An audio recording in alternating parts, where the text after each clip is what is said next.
Magandang araw mga kasama. Ang pag-usapan natin mga kasama ay ang paggawa ng pig mixture base sa presyo. Mga kasama, ang gagamitin natin dito na paraan ay tabulation. Hindi natin gagamitan ng math or yung mga linear equation mga kasama. Kaya madali lang mga kasama ang paggawa ng pig mixture na ito. Sige, umpisan natin. Gagawa tayo ng tabulation yung gagawin nating mga sangkap. Kung sakali ang gagamitin nating mga sangkap ay Gallimax 2 Plus, ang presyo nito ngayon mga kasama ay 38 pesos kada kilo. Pagkatapos, ang gagamitin nating isa ay Hoover Finisher Pellets, 30 pesos kada kilo ito. Ang isang gagamitin pa natin ay Pigeon Pellets, 25 pesos kada kilo.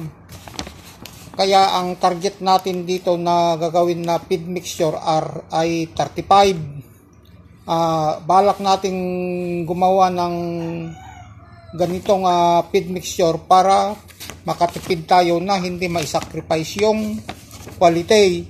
Kasi ang mahal ng presyo ng mga patuka ngayon. Pagkatapos nating maitabulate ito, kunin natin yung difference nila, yung difference ng presyo. Kagaya nito, ang difference ng itong sangkap na Gallimax at saka itong target natin ay 38 minus 35, kaya 3 pesos. Itong Hoover Finisher 30 minus 35 equals 5 pesos.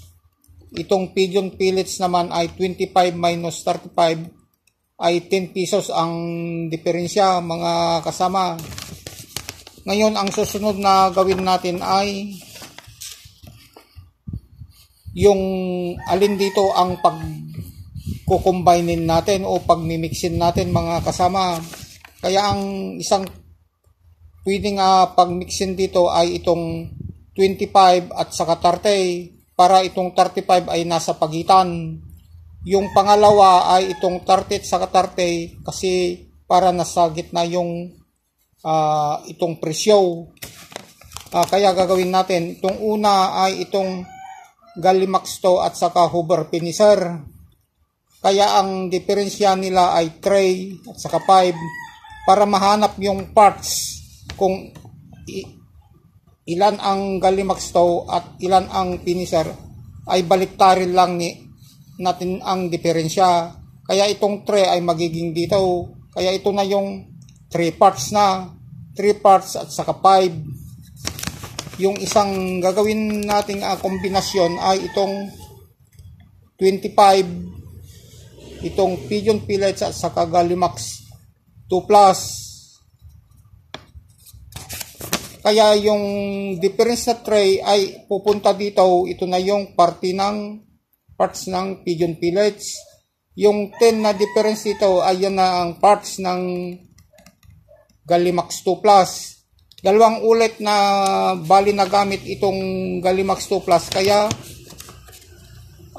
isa-sum up natin itong parts nila. Kaya yung una ay 5, 10. Kaya 5 plus 10 equals 15 parts. Itong Hoover Finisher ay 3 parts. Saka yung Pigeon Pellets ay 3. Kaya 15, 3 parts. Pero pwede nating i-reduce ito. I-divide natin ng 3. Kaya magiging divide by 3, 1. Divide by 3, 1. Divide by 3, 5. Kaya ang final na parts niyan o ratio nila ay 5:1:1. Kaya 5 parts ng Gallimax 2 Plus, 1 part ng Hoover Finisher, at 1 part ng ito, Pigeon Pellets. Kaya yung total ay 7 parts lahat. Kaya kung i-check natin kung makuha talaga natin itong 35 na target natin ay ganito lang. Kaya ang presyo ng kada kilo ng Gallimax 2 Plus ay 38. I-multiply natin yung 5 parts divide by 7. Kaya ito yung parang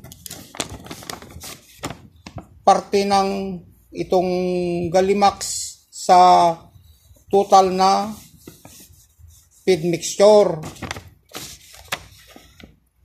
Kaya ang lalabas yan ay 190. 30 times 1 equals 30. 25 times 1 equals 25. Isa-sum up natin ito, kaya 245 divide by 7. Kaya ang lalabas yan ay 35 eksakto, mga kasama.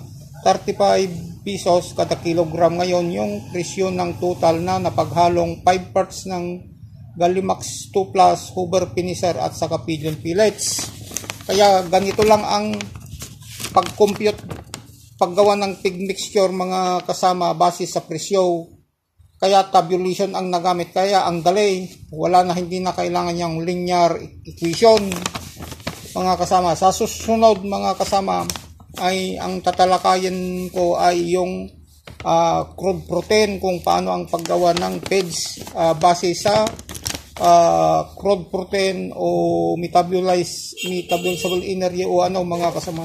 Sige mga kasama, thank you, salamat.